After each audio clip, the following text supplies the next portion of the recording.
जय हिंद दोस्तों।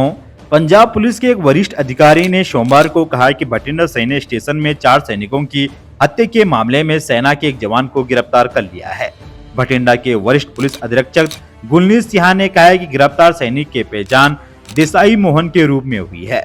बताया जा रहा है कि पर्सनल दुश्मनी के चलते यह घटना घटी। भटिंडा में 12 अप्रैल को मिलिट्री स्टेशन के भीतर हुई फायरिंग में 4 जवान सोते हुए शहीद हो गए थे। इस संबंध में भटिंडा छावनी पुलिस स्टेशन में भारतीय दंड संहिता की धारा 302 हत्या और सशस्त्र अधिनियम के संबंधित धाराओं के तहत 2 अज्ञात व्यक्तियों के खिलाफ मामला दर्ज कर लिया था। यह देसाई मोहन ही थे जिन्होंने कहा था कि उन्होंने 2 अज्ञात लोगों को सफेद कुर्ता पैजामे पहने देखा है। उनके चेहरे और सिर कपड़ों से ढके थे। फायरिंग के बाद वह बैराक से बाहर आ रहे थे। जवान ने पुलिस प्राथमिकी में कहा है कि उनमें से एक के पास इंसान राइफल और दूसरे के पास कुल्हाड़ी थी। भटिंडा मिलिट्री स्टेशन देश की सबसे बड़ी आर्मी बेस में से एक है। इसमें फोर्स की बड़ी संख्या में जवान हैं। पंजाब के भटिंडा सैन्य स्टेशन में हुई गोलीबारी की घटना में बड़ा खुलासा हुआ है। इस पूरे घटनाक्रम में सेना का एक जवान ही आरोपी निकला है। यही नहीं, मिलिट्री स्टेशन के अंदर फायरिंग में कोई टेरर एंगल नहीं है। भारतीय सेना की ओर से सोमवार को यह जानकारी दी गई। अधिकारियों ने बताया कि सेना के एक जवान ने ही इस पूरी घटना को अंजाम दिया। आरोपी जवान ने अपना गुनाह कबूल कर लिया है। मुख्यालय दक्षिणी पश्चिमी कमान की ओर से जानकारी दी गई। इस घटना के संबंध में आर्टिलरी यूनिट से गगन देसाई मोहन को हिरासत में लिया गया। निरंतर पूछताछ के बाद गगन देसाई मोहन ने राइफल चोरी करने और अपने 4 सहयोगी की हत्या करने में अपना जुर्म कबूल कर लिया है।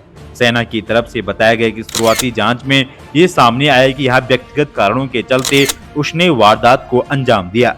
दक्षिणी पश्चिमी कमान ने आगे बताया कि व्यक्ति वर्तमान में पुलिस हिरासत में है और आगे के विवरण का पता लगाया जा रहा है।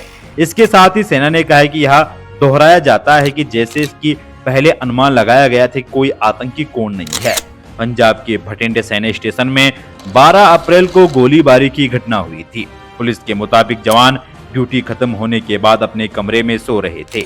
तभी कथित तौर पर सफेद कुर्ता पैजामा पहने 2 नकाबपोश लोगों ने उन पर राइफलों और धारदार हथियारों से हमला कर दिया। चारों जवान अपने कमरों में खून से लथपथ पड़े मिले। फायरिंग में सेना के 4 जवान सोते हुए शहीद हो गए थे। शहीद हुए 4 जवानों की पहचान सागर, कमलेश, संतोष और योगेश के रूप में हुई है। पंजाब पुलिस के मुताबिक रविवार को इस घटना के रिलेशन में 4 जवानों से पूछताछ की गई। भटिंडा मिलिट्री स्टेशन में फायरिंग के मामले में पंजाब पुलिस ने 2 अज्ञात लोगों के खिलाफ मामला दर्ज कर लिया था। फायरिंग की घटना के संबंधित मेजर आशुतोष शुक्ला के बयान के आधार पर प्राथमिकी दर्ज कराई गई थी। भटिंडा मिलिट्री स्टेशन फायरिंग मामले में पुलिस ने सोमवार को सेना के एक जवान को हिरासत में ले लिया है। बता दें कि 12 अप्रैल को भटिंडा मिलिट्री स्टेशन पर फायरिंग की घटना में 4 जवानों की मौत हो गई थी। जानकारी के मुताबिक सेना के जवान नींद में थे। इसी दौरान उन्हें गोलियों से भूना गया। पंजाब पुलिस के मुताबिक इस हमले में सेना के 4 जवानों से पूछताछ की गई थी, जिसके बाद एक को हिरासत में लिया गया है। पुलिस ने 2 अज्ञात लोगों के खिलाफ मामला दर्ज किया था। पुलिस ने बताया कि फायरिंग की घटना के संबंधित मेजर आशुतोष शुक्ला के बयान के आधार पर प्राथमिकी दर्ज कराई गई। प्राथमिकी में कहा गया कि मारे गए 4 जवानों की पहचान सागर, कमलेश, संतोष और योगेश के रूप में हुई है। प्राथमिकी के मुताबिक मृतक 4 जवान अपनी ड्यूटी खत्म करने के बाद कमरे में सो रहे थे। तभी कुर्ता पैजामा पहने 2 नकाबपोश लोगों ने उन पर राइफल और धारदार हथियारों से हमला कर दिया। पुलिस ने बताया कि घटना में शामिल हथियार को जब्त कर लिया है।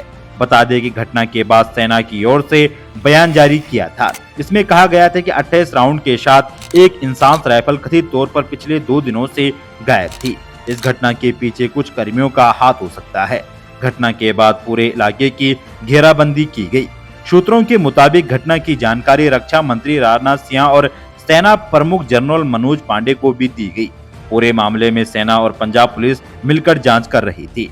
तो दोस्तों, इस घटना के बारे में आपका क्या कहना है? अपनी अपनी राय कमेंट बॉक्स में जरूर बताना। दोस्तों, मैं भगवान से यही दुआ करता हूँ कि वीर जवानों की आत्मा को भगवान अपने श्री चरणों में स्थान दे और इस दुख की घड़ी में उनके परिजनों को दुख सहन करने की क्षमता दे। जब तक सूरज चांद रहेंगे तब तक वीर बलिदानी आपका नाम रहेगा। कि आओ कसम खाएं उन वीरों की, उन बलिदानियों की, कि हम हर पल एक सच्चे भारतीय बनकर अपना फर्ज निभाएंगे। जरूरत पड़ी तो लहू का एक एक कतरा देकर इस धरती माँ का कर्ज चुकाएंगे। तो दोस्तों, वीडियो को अनदेखा ना करें। देश के लिए अपने प्राणों की आहुति देने वाले उन वीर बलिदानियों के लिए इस वीडियो को एक लाइक, एक शेयर और हमारे इस YouTube चैनल को जरूर सब्सक्राइब करें। आपसे फिर मुलाकात होगी नई किसी अपडेट के साथ। तब तक के लिए जय हिंद, वंदे मातरम।